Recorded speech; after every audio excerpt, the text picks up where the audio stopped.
Good afternoon, everyone, and thank you for being here. This is the Subcommittee on Higher Education and the Committee on Education and Health, and we would like to call this meeting to order. Please call the roll. Senator Pillion? Here. Senator Hashmi? Here. Senator Cosgrove? So here. Senator Peterson? Here. Senator Locke? Present. You have a quorum, Madam Chair. Thank you. And before we get started, there are three bills. If you're here on these bills will not be heard this week. Patrons have asked that these bills be passed by for the day. Those are Senate Bills 910, Senator Newman's bill, Senate Bill 1030, Senator Normant, and Senate Bill 1386, Senator Deeds.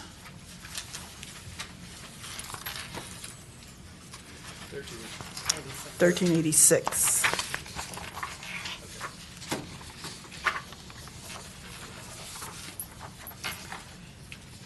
So we will begin with our sign-up sheet. Senator Reeves, you're first.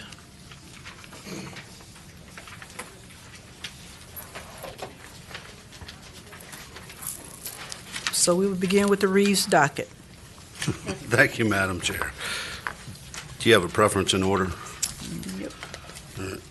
Madam Chair, if we could take up Senate Bill 1193. Members, if you would turn your attention to 1193. Madam Chair, you and Senator Hashmi, I know, probably remember this bill. It has to do with grants from China and what we're trying to do to keep espionage from happening within our public institutions of higher education. As you probably are aware, in 2022, the Department of Justice had a major arrest with 10 folks that they caught within an institution. And last year I was a little ill prepared, and I apologize for that, but I hope I can articulate what we're trying to do to keep an eye on this. And the Department of Justice sent me quite a few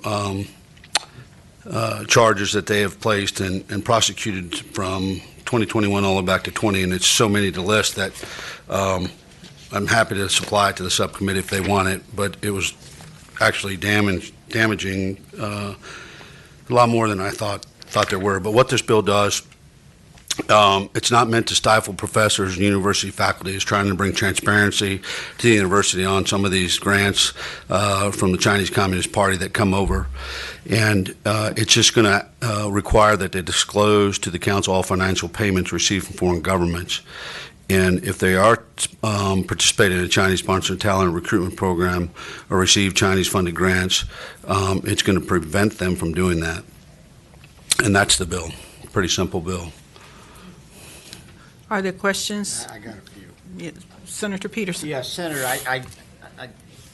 there's something about this that strikes me a little bit awkward because Chinese people don't just live in the communist China. They live in Taiwan, they live in Malaysia, live in the United States. I mean, there's been a diaspora of the Chinese people like many other people. But you don't make any distinctions here between grants that may come from somebody who's ethnically Chinese versus someone, an agency of the communist government. Well, Madam Chair, Senator Peterson, these are specific sponsored talent recruitment programs from the Chinese government. And I can probably articulate more if we want to do that and go into those specific from the Chinese government, but they're specifically from the Chinese government. Meaning the Republic of China? Yes, ma'am. People's Republic. People's Republic of China. Not Taiwan. No. Well, that's sort of my first qualm. My second qualm is, look, I'm no fan of communism. My father-in-law fled communist North Korea. But by the same token, I mean, we do have a trade relationship with China, and not that I agree with most or any of their policies probably, but, do we have any similar language in our books in Virginia where we just say we're not going to receive money from this country or from that country? I mean, is there any other country that we proscribe in that way? With restrictions? Yes, sir. Not to my knowledge. And, Madam Chair, Senator Peterson, we talked about this last year a little bit because this is a very specific, really tailored talent program, recruiting programs from that country. And I think that was kind of where we had a rub last year. And, if we still want to allow that, I think we could get this thing down. At least they got to report it all. Well, that's the final question, Madam Chair. My last thing is, I think you're onto something here, that if we are having academic programs or support subsidization from what is in effect a communist government that has an adversarial relation to the United States, we should know about that. Doesn't necessarily mean we don't want their money. Doesn't necessarily mean we don't want their investment capital to different respects. But I agree, I don't have a problem with having it reported, which is the second sentence. Correct. So that's kind of where I stand on this. Are you making, Madam Chair? Well, I'll make whatever motion you want, but I would probably just say that I would just keep in the disclosure of all financial payments received from foreign governments. I have no problem with that. I would consider that a friendly amendment to scratch it if council can come up with that line to make those specific funds reportable. All right, well, I'll make that amendment then. Madam Chair. Let's deal with the amendment first. What exactly is the amendment? Just basically keeping the second sentence and striking the first sentence. In other words, there's a reporting requirement. Okay. Madam Chair, I think it would, something to this nature, and council can figure it out. Chinese-sponsored talent recruitment programs or Chinese-funded grants, each such employee shall disclose to the council all financial, if they are a recipient of those, right? I'd take out the Chinese, I'd just say, the employees of an institution of higher education in the Commonwealth shall report to the council all financial payments received from foreign governments. I think that way we're neutral. I mean, that covers Everything, Madam Chair. All countries, that would, what other countries are subsidizing our academic programs? Maybe we'll find out. I mean, maybe Russia is, I don't know. That would be my amendment. Before we vote on that, can I ask a question? Yes.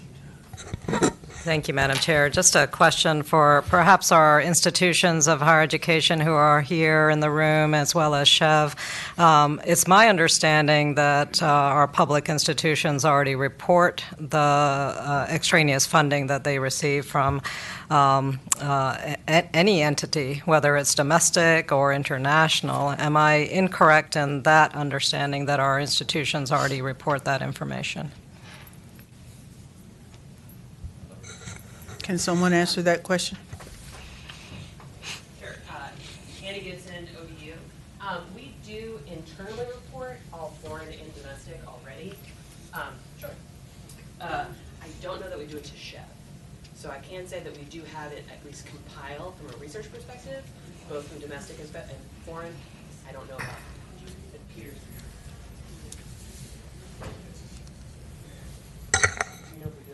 I'm sorry, I'm Peter Blake from Chev. I am not aware of receiving any reports of expenditures by public employees at our colleges and universities related to this topic. That doesn't mean it doesn't happen, but I'm not aware of Chev currently receiving any of that information. I'm checking right now. Okay. So any additional questions on the amendment? Okay, all in favor of the amendment, please say aye. Aye. Aye. Any opposed? Okay, so that's the amendment. Okay, okay, all those, anyone here in favor of this legislation? Any opposition?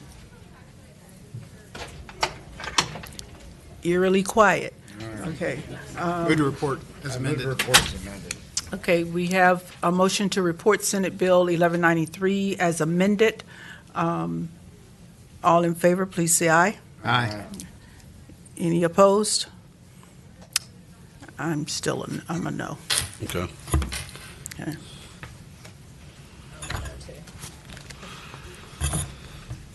Okay. Okay, your next bill, Senator Reeves?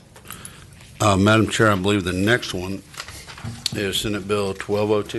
Is that right? 1202.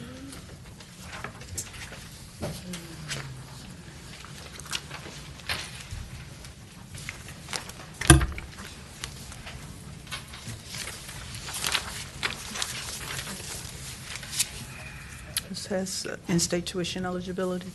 Yes, ma'am, this should be for the National Guard. Is that correct? Madam Chair, members of the committee, for several years now, the Virginia National Guard has been deployed and deployed and deployed and deployed. Multiple combat tours overseas. The 29th Infantry, which is Virginia's National Guard, has sent 25,000 or more troops overseas with the wars in Iraq and Iran. And they've had a depletion of their forces, trying to get them up to operational readiness. And so Major General Tim Williams, and his team have been trying valiantly to recruit members to the National Guard. And sometimes when they recruit, you can live in a different state other than the state you live in.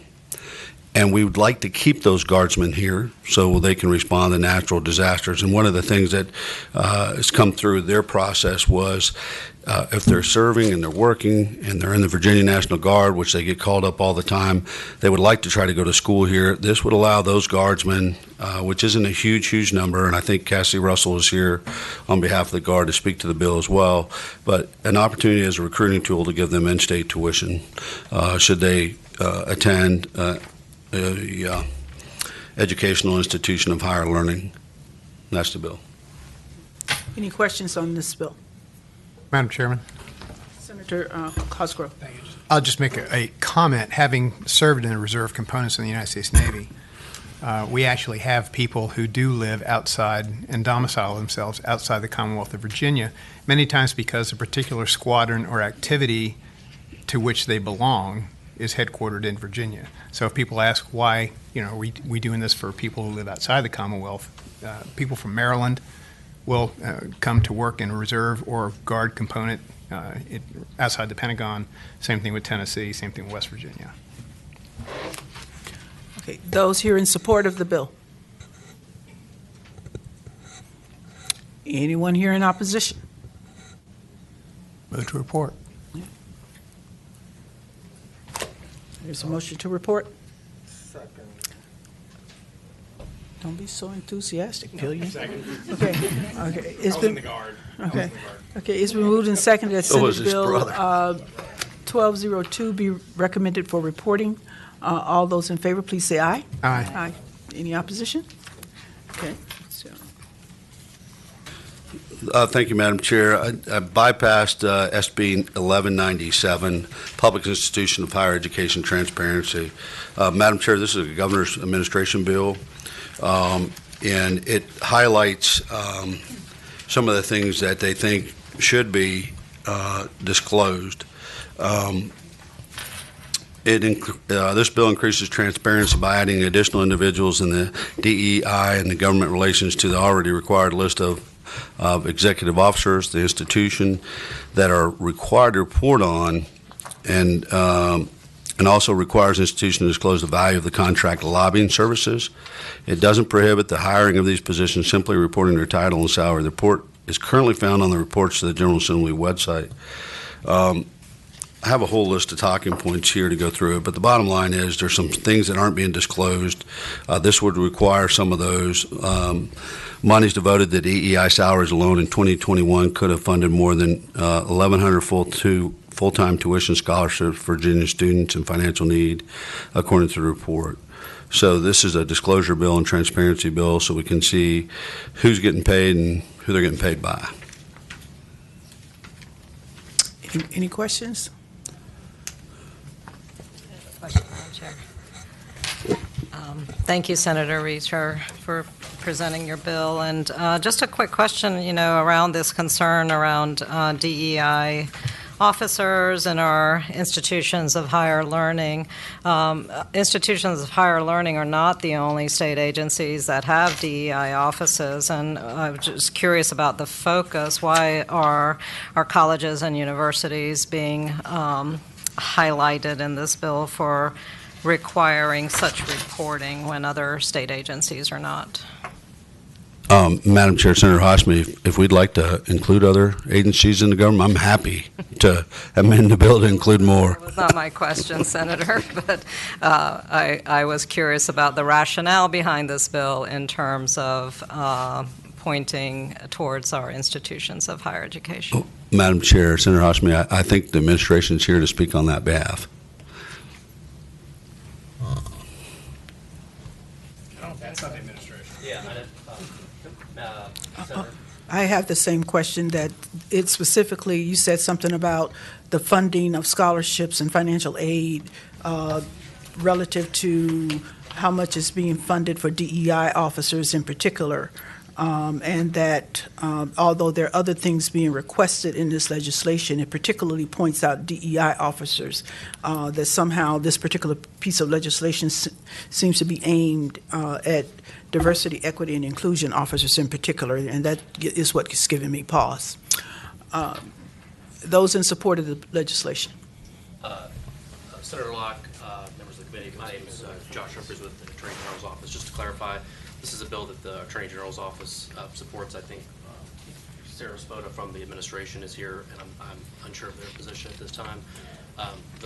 The point about DEI is conveyed in a recent report from the Virginia Association of Scholars that highlighted that there was approximately $15 million in DEI spending at the institutions particularly. And so just because institutions of higher education are hiring diversity, equity, and inclusion officers, that is some concern? No, ma'am. The bill is a reporting measure, and it just says that the institutions are required to disclose the number and the salary of those individuals. Those individuals? Of the DEI employees, yes, ma'am, and the government relations staff. Interesting. Thank you. Yes, ma'am. Madam Chair. Senator Peterson. Isn't this all subject to FOIA anyway? I mean, what would prevent you from just making a FOIA request? Senator, I'm happy to answer that question or defer to Senator. Anyone in the audience? Madam Chair. On the AG's office, let them- It's not even just subject to FOIA. I think all of our salaries, any state agency, that's public information that's readily available.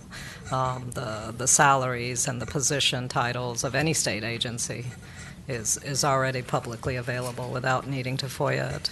I'm making 18 grand. You are too low. You're below the threshold for reporting. I'm sorry. But anyone making... And I'm overpaid, that's the funny thing. But I believe any position that's funded at 50,000 and higher is automatically reported publicly. Others in support?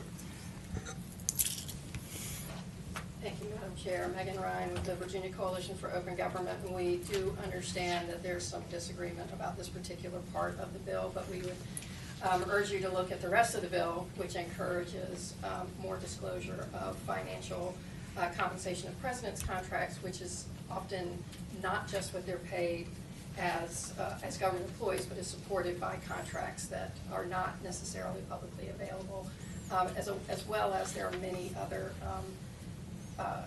parts of this bill that have to do with proactive disclosure of meeting minutes and the procedures for the meetings, and those things are all very pro-transparency and have nothing to do with DEI or government relations or anything like that. And so, Isn't that information also available? some of this information is, yes, available. We have to keep in mind that many of our students and their families are not from Virginia and don't know that they have the opportunity to file a FOIA request. And so this is just asking for high level, the president, high level compensation on that. But like I said, there are other measures in the bill that are pro-transparency and are about access to meetings that I think are worthy of looking at. Okay, thank you. Yes, ma'am. Madam Chair, Madam Subcommittee, Stacy Ward with Partners for College Affordability and Public Trust. We strongly support the bill. We always support any effort to create more transparency in the governance of our institutions, especially our financial decisions. But in particular, we do support the provision of the bill that requires all board meetings to be live streamed and for the board recordings to be made publicly available on the website. We believe this information is very important. Decisions are being made at these universities. A lot of taxpayer dollars are being spent, as well as tuition dollars. We believe that students and parents and families should have access to those meetings, and urge you all to support the bill. Thank you. Anyone else in support of the bill? Those in opposition? Madam Chair, may I ask Senator Reeves a question? Of course, Senator Cosgrove. Senator Reeves, I'm sorry, I haven't had a chance to really peruse the bill too much, but is this for every institution of higher learning or just for public entities? Just public entities. Thank you.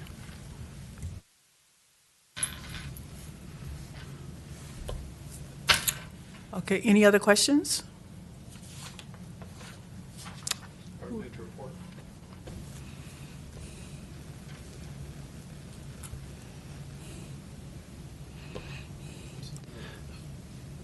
Madam Chair, I have another bill. We wanted to dispose of that. I'll move to PVI if I get a second. Second. Okay, it's been moved and seconded that we recommend to the full committee that Senate Bill 1197 be passed by indefinitely. I mean, I'm a big believer in transparency. Some of this bill's a little overly confrontational, and I think it could have been a little bit better scope. But anyways. All those in favor, please say aye. Aye. Madam Chair, I have one more bill. Oh, hold on. Nope, sorry. Let me finish. Those opposed? That'd be me. Okay. All right, you have one more? Yes, ma'am. Senate Bill 1356. It talks about public institutions of higher education admissions. It's Virginia Promise to Veterans Act. And what this bill would do, much like kind of the National Guard bill, but it would allow those folks who serve and wear the cloth of the country within the Commonwealth of Virginia the opportunity to have access to higher education upon leaving the armed forces, or if they graduated, high school guarantees them admission at a Virginia public institution if they satisfy all the other admission requirements, the SATs, all the other things that they'd have to do to get into a school. What this bill does makes it more accessible for veterans. It also guarantees admission to any public post-secondary institution for veterans who've either graduated from a Virginia high school or high school in another state and served at a location in Virginia. So if they came through and they were at Fort Lee and they did some time at Fort Lee, they have documentation that shows that, they would have the opportunity to apply and get into a institution of higher learning. All the service members, they have to meet the admission criteria for the institution prior to admission. The admission criteria is set by the institution's governing board. So that's the program. So is this bill establishing this program? It is, Madam Chair. We have other guaranteed admission programs, the 2+2 program, where our kids can go to like Germanna or some of the other junior colleges is what we call them, where they go through, they do their 2 years, and then they have automatic admission to like UVA or Tech or one of the other public institutions here. And so this would allow them, the veterans, to be able to do that. Is there, I have one more question, if you don't mind. Yes, Madam Chair. Is there some problem being demonstrated that veterans are having a problem being admitted to our institutions of higher education? Madam Chair, I don't know specifically. Maybe somebody from the Secretary's office can speak to the numbers. I do know this, in general. We used to have a trend in Virginia where we were growing about 1.6 to 2% of our veterans populations. After COVID, there were a lot of factors where we've started a downward trend on keeping veterans in the Commonwealth. And I think this is another thing that we can do to try to keep America's best and brightest here. It is tough to navigate some of these things, and especially with the Afghanistan being over, and we're starting to see more and more troops come out of active service that are stationed here in the Commonwealth, especially in your area, Madam Chair, to keep them and entice them to come to Virginia colleges and universities rather than other states that are trying to grab them. I have one more question. I'm sorry to say that. Yes, ma'am. But don't institutions of higher education already have in place programs that are geared toward assisting veterans with admissions into the institutions already? Madam Chair, yes, some of our universities do a phenomenal job of transition assistant programs working with our fellow veterans, and they do a ton of other things like veterans in the arts and some of these things. It's just incredible programs, but this would standardize it for all of them, allow them the opportunity to step in line first, get into that program, grab them as quick as we can, especially those folks that have the GI Bill and they're ready to spend their money and get here. Okay. Any other questions? Madam Chair. Senator Reeves, I think this is a good bill, and making sure that we have opportunities for a wider number of folks, especially our veterans, as they come out. My concern is with Section E, this requirement for annual reporting to the General Assembly. It seems to me that our institutions, through their offices of Veteran Services, which I believe every institution has an office, and I believe they already collect that data, and it is available. I'm concerned about the reporting requirement that we are adding on to our institution on top of the many other reporting requirements that we ask our institutions to Madam do. Chair, Senator Hashmi, do we know that for a fact that every institution reports their veteran status like they do some of the other status? It is my understanding that that is a demographic that is collected and reported, but we have experts in this room who could answer that question for And us. I think Jordan Stewart's here from the administration as well. Maybe she can help with that. Okay, well, do we have someone here who can address that question in addition to folks who are here in support of the bill? I can't guarantee you. Come up. Jordan Stewart, Assistant Secretary of Veterans and Defense Affairs. We do not know for a fact that all universities report this data. One of the biggest issues with Veterans Affairs in Virginia is lack of data. So along with prioritizing our veterans, this is to help us know who we need to help, how we need to help them, and what we can do to actually help them. So. Okay, thank you. Before she Passport. sits down. Jordan. Jordan, let me ask a question. It was mentioned that, the Veterans Affairs Department, should provide this. Would they have that type of data, or would this be in the admissions office? The big VA? Or? Well, no, the individual universities usually have a veterans department. So we know, and some of my university friends or higher ed friends might be able to help me out on this, but we don't know in our secretariat that they consistently report the same uniform data to us. So we're trying to gather how many veterans apply to universities, how many are accepted, and how many actually end up going to school here, because we want them to stay here, to work here. Thank you. Thank you. Others in support of Senate Bill, forgot the number. 1356. Anyone in opposition? If you dare. Just need to go to finance. That would be in the Launch Committee. Yeah. Madam Chairman, that being the case, I move to report the bill. Okay. Second. Moved and seconded that we recommend for reporting Senate Bill 1356. All in favor, please say aye. Aye. Any opposition? Okay, Senator Reeves. Madam Chair, I think that's all I have. Okay, we're done with Thank the you very Reeves much. docket. May I ask a question before we go on? I don't serve on finance. I never have served on finance. But I'm seeing a lot of these bills here will obviously have a financial impact, and we don't have the FIS on these bills yet. I mean, do we have any idea when we can expect those? It has nothing to do with your stuff. Any idea? Can we find out somehow, some way? I don't know, Ask the right person? Whatever. Okay. Thank you. because I think the chair gets the list of those that actually go to finance. Normally, I'll ask. Yeah, right. Senator Edwards. Madam Chair, members of the committee, this has to do with turning the Virginia Museum of Transportation into a state agency. It is the official Museum of Transportation for Virginia, but it's never been a state agency. 1020. Yeah, 1020. The Hunter Andrews, I'm told, recommended it become a state agency back in the early 90s. And the former Secretary of Education and Secretary of Transportation of the previous administration support it as well.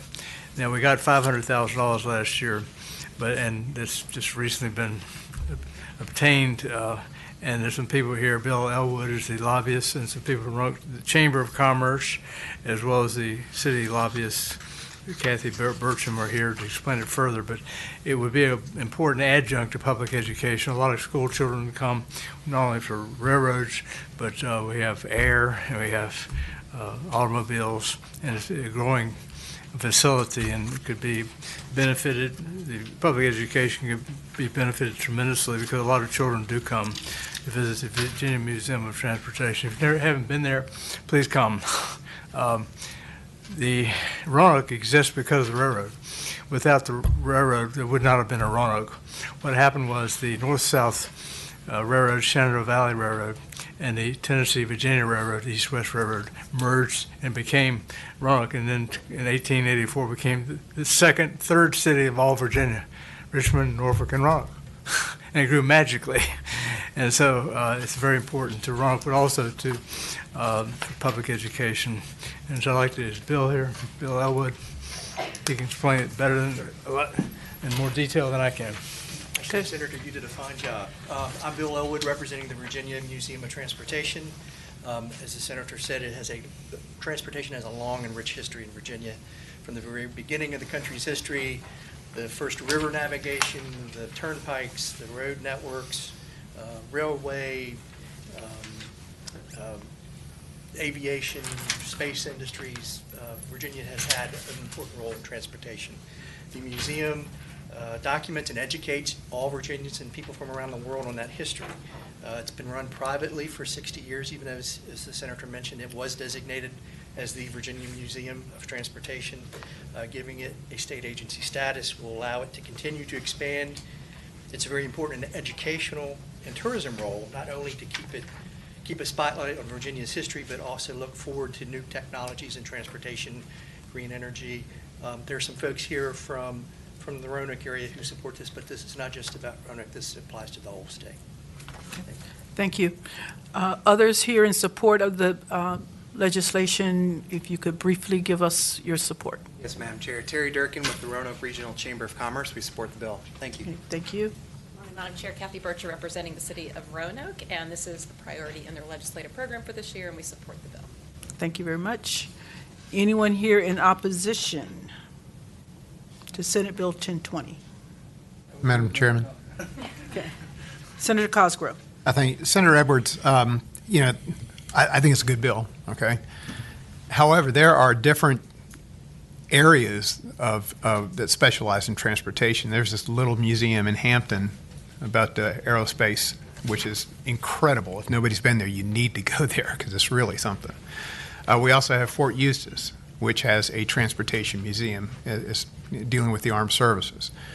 Is there any vision that you know about, either now or in the future, trying to incorporate some of those entities as well under the auspices of this particular museum? Because I got to tell you, if Hampton's left out, you're missing the boat.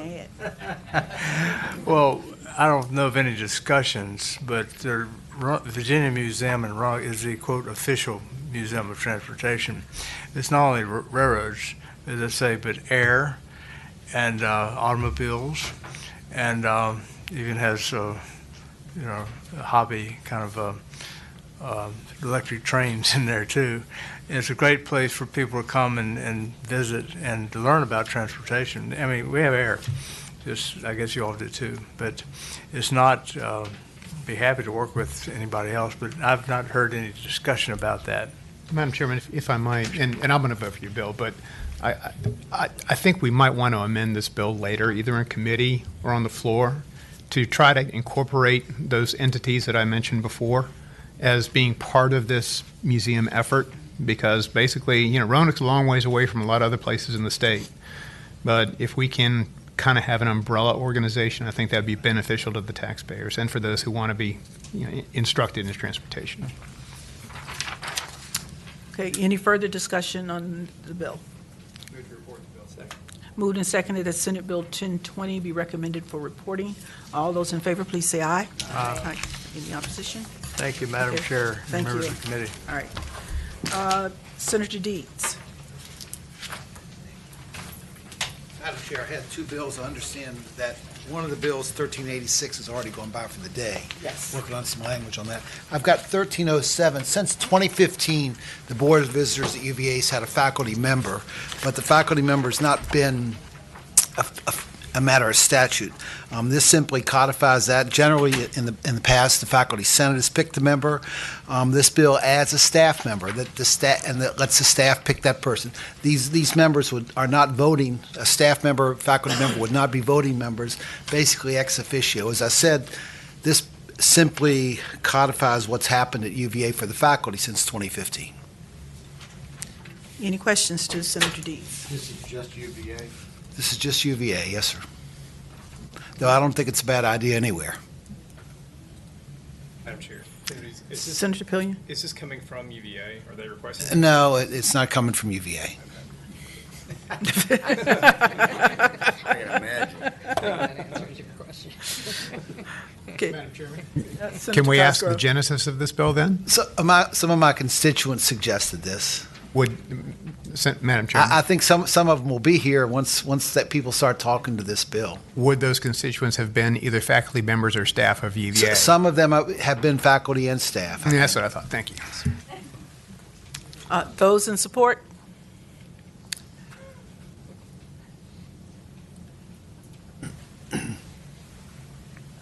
Yeah. Hi, I'm Laura Ornay. I'm representing United Campus Workers of Virginia. We strongly support this bill. Like Senator Deeds said, it's a practice that's already been happening for faculty at UVA.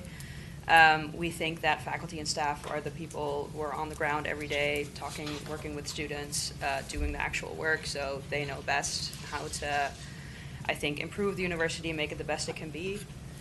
So we think that their input is going to be super valuable to the BOV, and we also think that having workers on there, it makes it a more democratic university, and I think the university being a public institution, that is a great thing that we should all want. All right, thank you. Anyone else? Anyone here in opposition? Okay, so we have Senate Bill 1307. Move to report this very fine bill. It's been moved and seconded that Senate Bill 1307. Madam Chairman, before we vote on this, I think I'm shocked that anybody ever would say that UVA needed to become more democratic, but just. It's been moved and seconded that Senate Bill 1307 be recommended for reporting. All those in favor, please say aye. Aye. Those opposed? No. Okay. Thank you. Except for you, Senator. Okay, Senator Vogel.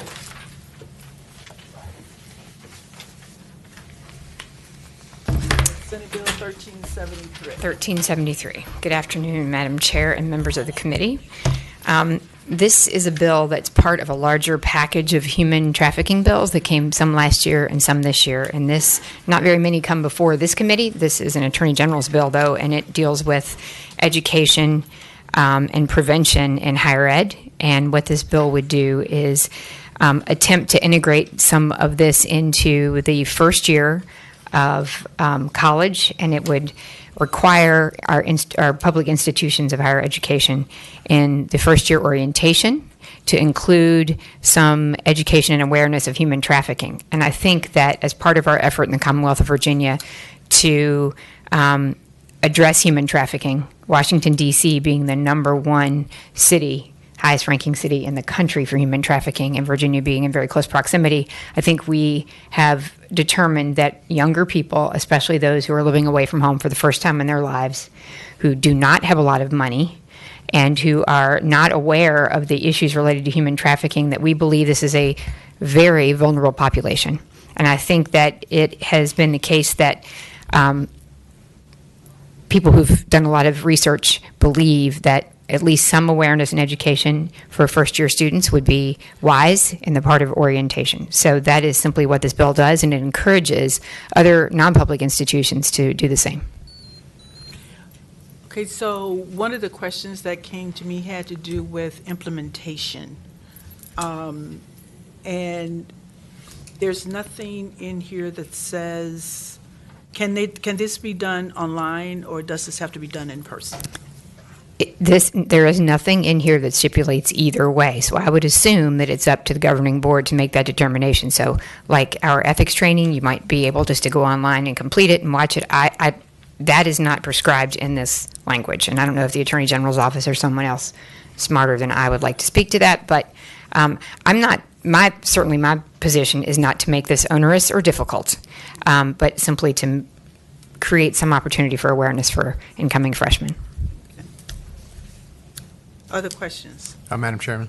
Senator Cosgrove. Thank you, Madam Chairman. You know, Senator Vogel mentioned Washington, D.C., and that's fine. But I got to tell you, Northern Virginia and Hampton Roads suffers greatly from human trafficking.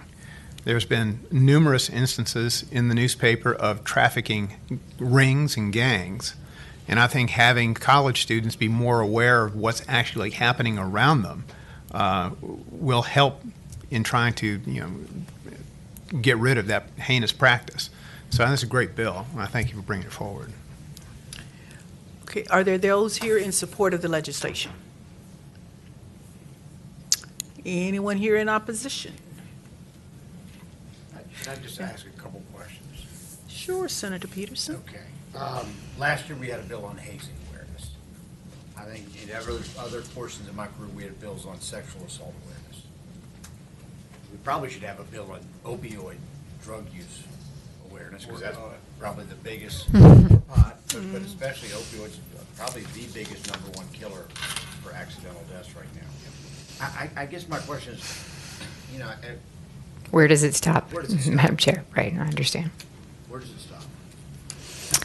Madam Chair, if I may, I understand that. I understood that when this bill was brought to me, and I would just have to say that given the vulnerability of this population, there are one or two, and I'm very sensitive to this notion of a Christmas tree, but I do think that there are one or two that we should prioritize, and I think there's so much value in this one that I brought it to you for that reason. So I understand. Can I make this is probably not the most popular suggestion, but what if we just put like an expiration date on this bill? In other words, instead of just putting it in the code from now to the end of time, because once these things get put in, they never come out. I mean, Madam Chairman? Am I crazy or? I'd answer the gentleman, no, he's not crazy, but I think if you're going to do it to this one, you probably ought to do it to all the ones we passed as well. I mean, this is incredibly important. This particular practice preys on young women and immigrants in particular. I really don't want to weaken this bill at all. I mean, this is just so important. I'm trying to hurt your feelings. Nothing hurts my feelings, but I'm just, like I said, we keep putting all these sort of mandatory education on this, mandatory education on that, and they're all important topics. Well, Madam Chair, I would just say, with all due respect, I would say that given the information and some of the research I've reviewed in advance of bringing this legislation, there's a lot of statistical information that would indicate that it is grossly underreported in this population, and that there is a substantial lack of awareness among this population, and it is a very vulnerable population. And because of the unique geography of many of our campuses on that corridor between New York and Florida, which is a major trafficking corridor, I believe that enough smart people who are working on this issue believe that there's value in having this conversation with incoming college freshmen. And again, I would defer to the will of the committee, but I bring this to you because I do think it's valuable. And I think as a parent of, young people who have been and are freshmen, I don't think I talk to them about it enough. And in hindsight, I don't think there are a lot of parents who are educated enough to have that conversation with their freshmen. Additional questions or comments? Made a report. It's been moved and seconded that Senate Bill 1373 be recommended for reporting. All those in favor, please say aye. Aye. Opposed? A light green. He said- Light green. Light green. Thank you, Madam Chair, and especially, triple thank you, Senator Peterson. You don't mean it. He didn't mean it. Senator Ruff. Thank you, Madam Chairman. Senate Bill 955 is before you at the request for the Virginia National Guard. The current law allows Guard members to qualify for the tuition assistance. This bill allows any of our public institutions to offer an additional assistance outside the current rates if they wish to do so. To do so, they must follow the same guidelines for current tuition assistance model. Plain and simple. Any questions to Senator Ruff So on it's- 955? Madam Chair, it's just Sen- permissive. Permissive. Okay. Anyone here in support of Senate Bill 955? Good afternoon, Matt. I'm Russell Woodley with the Virginia National Guard. We support the bill. This kind of cleans up to some degree the change last year where our state tuition assistance program went from a pay-up-front model, where we would pay the schools, to a reimbursement model. So our soldiers pay the schools, and at the end of the semester, assuming they've met all their criteria, we reimburse the soldiers. So the bill assists us in first off, there was a tax question, because within the code, it said if a soldier was involved in the state tuition assistance program, they incurred an obligation, which raised red flags. We spoke with the Attorney General's office about this, and there was some concern that might make this a taxable event for our soldiers, which obviously we want to avoid. So this language takes out that language of incurred. They still have to have 2 years left. It's just a status. They're not eligible for the program unless they have 2 years left on their military contract. But that helps us out in the tax field. And on the special arrangement contracts, this doesn't change anything that went before. It's just because we changed the model of how we pay state tuition assistance, it kind of pulled us out of that special arrangement contract provision of the code. So this just puts us right back in. But it's no different than it was last year, many years before. Okay. Thank you. All right, thank you. Others in support? Anyone in opposition? Okay. It's moved and seconded that Senate Bill 955 be reported, recommended for reporting.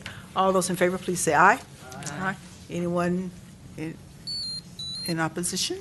Okay, that will be recommended for reporting. Madam Chairman, the next bill is 1077, and this deals with Richard Bland College.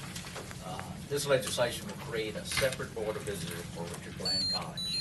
Bland is a 2-year junior college governed by the Board of William and Mary. There is no overlap with the administration of the two schools. Two schools simply report to the same board. Richard Bland serves both traditional and non-traditional students. It serves students who are seeking a 2-year degree, many of whom transfer to one of Richard Bland's 45 university transfer partners. While at Richard Bland, these students can commute or live in residential halls, as well as participate in intercollegiate athletics. It serves career learners who are seeking job skills through programs such as Federation for Advanced Manufacturing Education or a partnership with Drone Up. It also serves as leader in the dual enrollment for 1,500 high school students annually through in-person and online learning. It will remain a 2-year school. We believe that the board that is singly focused on Richard Bland will help build a stronger bond within the region's businesses and their citizens. This change will also allow Richard Bland to thrive and serve as an incubator for innovation in higher education.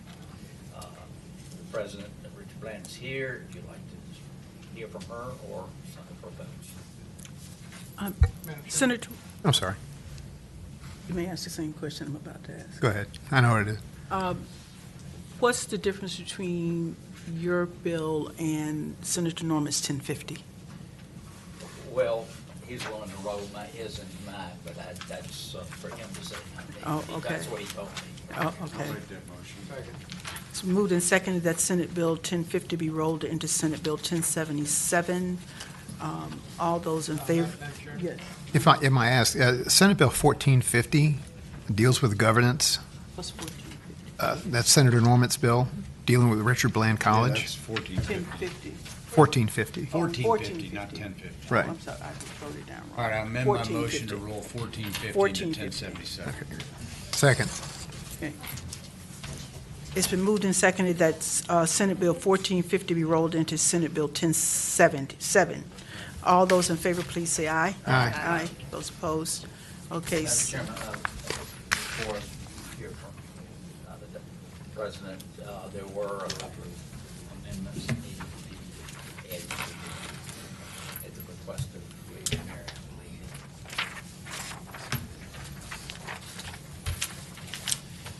Thank you. Okay, so we need to adopt these amendments. Is this to yours or to the now rolled together bills? The rolled together. The bill. roll together bill, since it's just one Okay. bill now. Okay, all right. I'll move the amendments. It's moved and seconded that we adopt the amendments. All in favor of these amendments, please say aye. Aye. Aye. Okay, we now have the amendments to the together bills. Okay. Yes, ma'am, Madam President. Good afternoon, Madam Chair. I'm Debbie Sido, President of Richard Bland College, and I do support this bill. Over the past decade, with the support of the General Assembly, Richard Bland College has proven to be nimble, innovative, and highly efficient, both in our original mission, which is delivering university parallel first and second year programming to local students and students throughout the Commonwealth, and also responding to high demand industry needs, including advanced manufacturing and drone technology. Richard Bland operates independently, but we have a governing board that's a holdover from the 1960s, when a single board oversaw the colleges, plural, of William and Mary, which included, in addition to Richard Bland, Old Dominion, Christopher Newport, and the Richmond Professional Institute, now VCU. Today, Richard Bland is tied to the College of William and Mary in name only. We are independently accredited through SAC-COC. We have financial autonomy, and we have a foundation that operates independently. We have a highly diverse student body, 32% first generation, 40% Pell eligible, and because of that diverse student body, we are eligible for Title III and Title V funding from the U.S. Department of Education that recognizes Richard Bland as a minority-serving institution. So a dedicated governing board would help bring Richard Bland's new work-focused talent pathway model to scale. And that's really what the trajectory that we are currently on. Specifically, in addition to a statutory role and responsibility of a board, this Board of Visitors for Richard Bland would advocate on behalf of our college and our region. They would contribute relevant and diverse expertise and experience, and they would represent the institution as ambassadors. So over the past decade, we've worked hard to bake flexibility, adaptability, and an entrepreneurial approach into our DNA. And we're very disciplined about looking around the corner at where jobs are going to be and trying to get our students trained for that. Drone Up is the most recent example. So we currently have innovative partnerships with 21 public and private high schools, 45 universities, and more than a dozen leading industries in and around our region. So we are just very eager to continue to be this entrepreneurial, experimental, small institution that is having an economic impact, that is having an impact on the workforce, both regionally and across the Commonwealth. So I would be happy to answer any questions you have, but do express appreciation to our champion, Senator Ruff. Are there any questions? Yeah, Madam Chairman, I have a couple, please. Senator Cosgrove? Thank you. Thank you, Madam President. Does Richard Bland still have a sports program? We do, I- yes. I'm trying to cover myself here, okay? All right. Tell me why, then, Richard Bland, as a two-year college, should not come under the auspices of the Virginia Community College system. Instead of setting up a new board, a new governance, a new administration, new everything. So we have historically been a university parallel, first and second year, and we are different than the community college system in a couple of ways. One of those ways is we are not open enrollment. Okay. So that is a significant difference. You should know I spent 13 years in the Virginia Community College system, so I'm very familiar with the system and began there as a faculty member and served as an administrator. But we are also residential, and that's a significant difference. And that's what I need to keep it coming. Yeah, sure. And sports. And honestly, we see the board as a significant value add. We are an anomaly, if you will, a one of a kind in the Commonwealth. And it seems to me that instead of trying to put all institutions into a box that we know, this really is the time. You know, look at all of the AI and all of the significant technology changes and trying to prepare that workforce.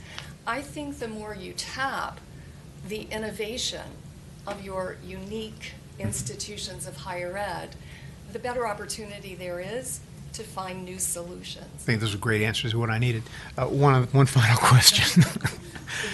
Is there going to be a turf fight between William and Mary and Richard Bland over land, facilities, funds, any of that? No, sir. The Board of Visitors passed a resolution at their November meeting on the Richard Bland campus supporting this move. We've also done our due diligence, and the legal language that you just looked at does address that issue of taking the William and Mary name off the property that is currently, that Richard Bland currently operates on. Madam, my questions are satisfied. Thank you very much, Madam President. Yes, sir. Thank you, Madam President. Anyone here in opposition?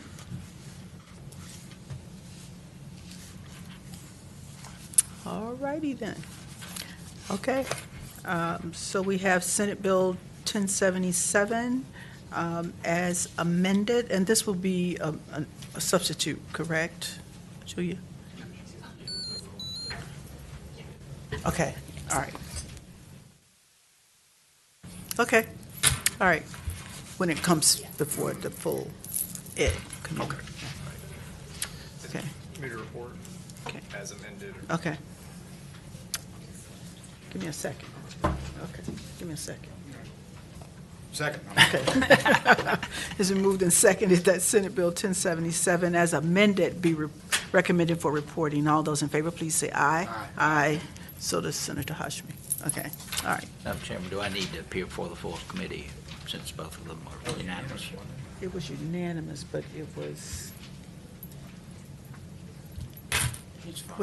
I think you're fine. I think you're fine. Okay. All right. Are we done? I think we're done.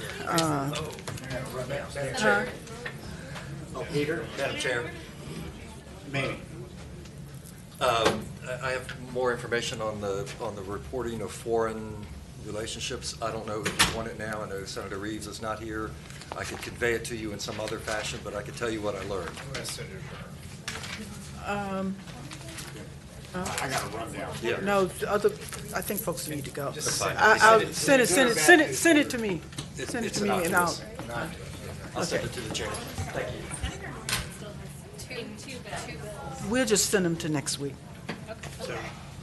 Because since we have 3 for next week, we'll just send those over to next week too. Okay. All right. Thank you all.